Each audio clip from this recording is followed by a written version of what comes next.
Hello বন্ধুরা, আসসালামু আলাইকুম। আজ খুব মর্মাহত অবস্থায় আমরা।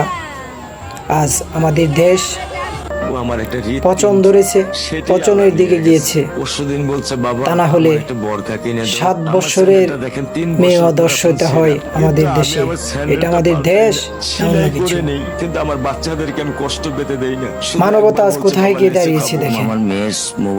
মানুষ কতটুকু নিকৃষ্ট এবং কতটুকু পশুর মতো হলে তারা এরকম আচরণ করতে পারে।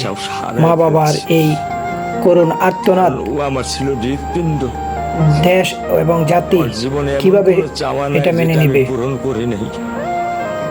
তারা তো মা বাবা, দেশ এবং জাতি তো মেনে নিতে পারছে, আর তারা তো মা বাবা, কিভাবে মেনে নেওয়া যায়? তাই বলছি, সবাই নিজ নিজ জায়গা থেকে প্রতিবাদ করুন, যাতে আমাদের দেশে আর কোনোদিন এরকম রামেসারা আর দর্শনের শিকার না হয়।